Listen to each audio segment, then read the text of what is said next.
Hello friends, welcome back to our channel Studysphere. So in this video we are covering class 9th Ganit Prakash chapter number 1 exercise question number 9 to 16. This is our end of chapter exercises, and in the previous video we have covered end of chapter exercises page number 12 1 to 8.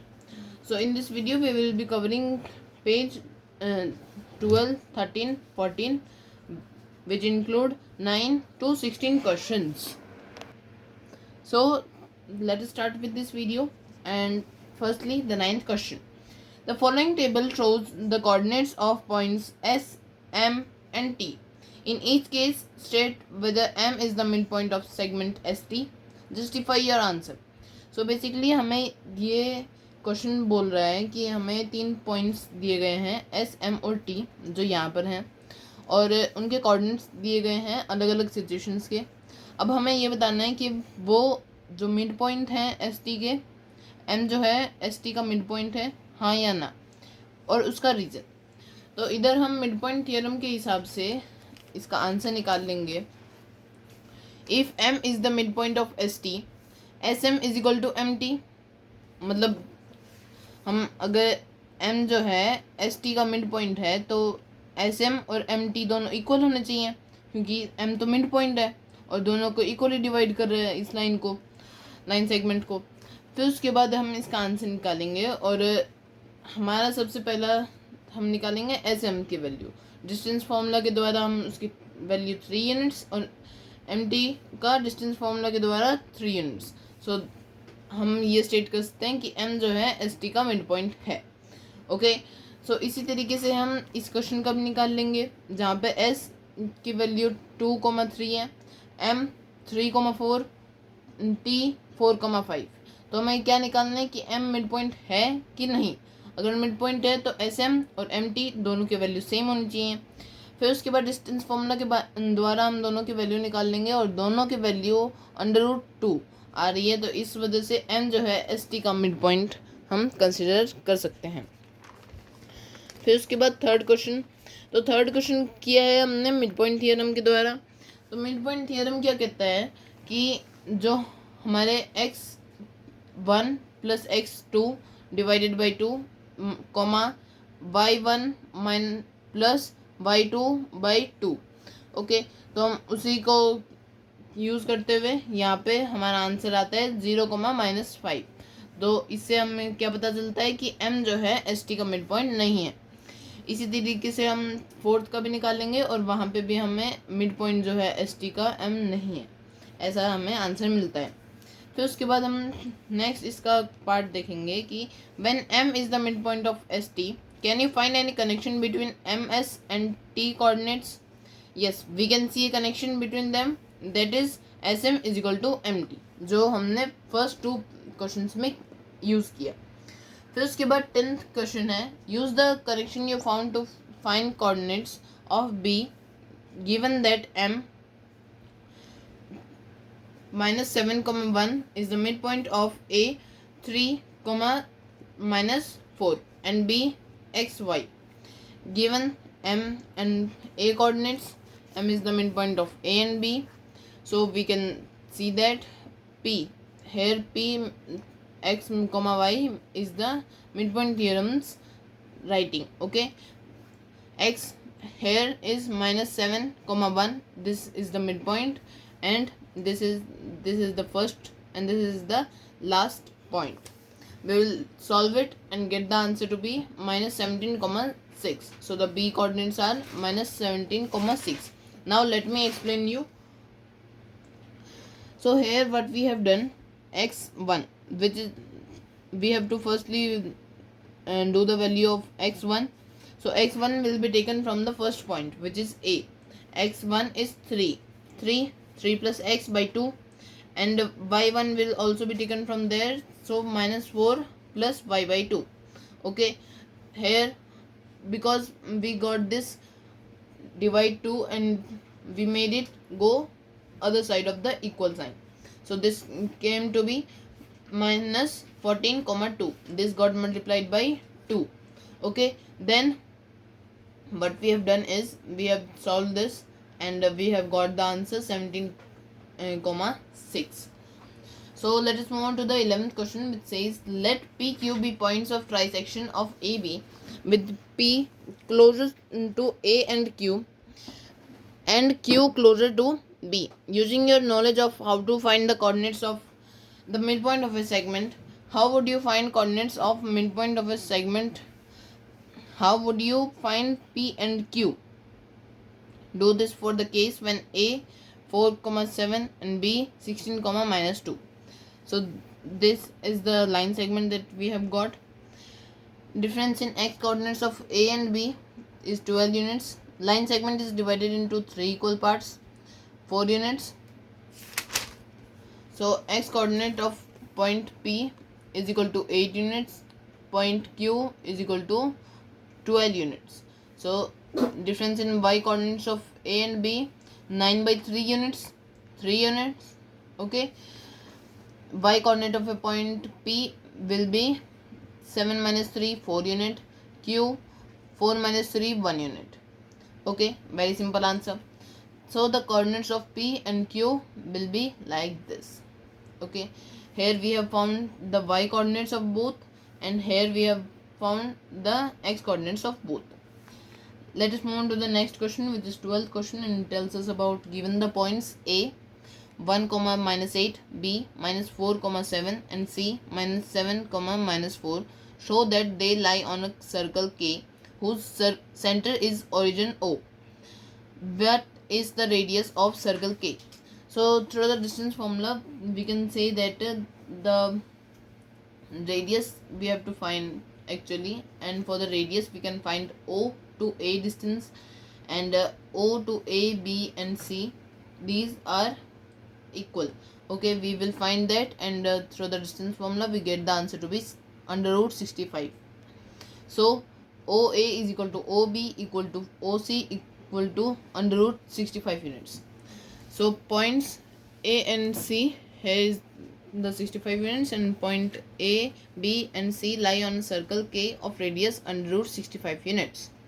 So next question is given the points D -5, 6 and E 0, 9, check whether D and E lie within, on or outside the circle K.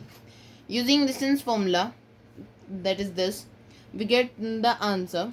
We have what we have to do, हमें ये लगाना है कि जो O है हमारा origin जो है वो D और E दोनों इक्वल हैं, क्या ये दोनों 65 यूनिट से ज़्यादा हैं या कम है, हमें वो फाइंड आउट करना है. फिर उसके बाद हम इसे डिस्टेंस फॉर्मूला के द्वारा ओ डी की वैल्यू आती है 26 जो अंडर रूट 65 से कम है. सो वो इनसाइड है सर्कल के. अगर वो आउटसाइड है तो उसकी वैल्यू ज़्यादा होनी चाहिए, तो वो 9 यूनिट्स आ रही है. और 65 अंडर रूट 65 जो है वो हमें हमेशा जब भी हम इसे देखें तब 8 स्क्वायर से 1 प्लस है, तो 9 और 8 के बीच में आता है वो, तो 9 तो बड़ा है, तो इसलिए 9 सबसे बड़ा है. और जो पॉइंट के ओ ई है वो के सर्कल के बाहर लाई करता है. Then 13th question, the midpoints of sides of triangle A, B and C are points D, E and F. Given that D, E and F are 5, 1, 6, 5 and 0, 3 respectively. Find A, B and C. To find it, firstly we will write this given and let the coordinates of A, B and C to be like this. Okay, x1 y2 x2 y2 x3 y3. Now अभी आप ध्यान से सुनिए, मैं इसको simply इसको आपके सामने सॉल्व करके दिखा रहा हूँ. तो 5, 1 जो D है मिड पॉइंट है ए बी का. सो 5, 1 और इसे डिस्टेंस फॉर्मूला में जब हम निकालें तो हमें आंसर मिलता है कि x1 प्लस x2 हमें 10 है और y1 plus y2, so y1 plus y2 is equal to 2. ई फिर जो, तो ये बनता है हमारा फर्स्ट इक्वेशन. और ई जो है बी सी का मिड पॉइंट है, तो यहाँ पे x2 प्लस x3 और y2 प्लस y3 का भी ऐसे ही फॉर्मूला लगा के हम ये इक्वेशन 2 और ये इक्वेशन 3 जो हमने ए सी के द्वारा निकाला है एफ के लिए.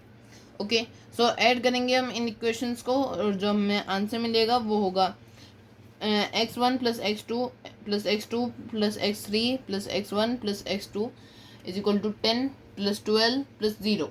ओके, जो हमें वैल्यू मिल रही है वो 10 प्लस 12 प्लस 0 है।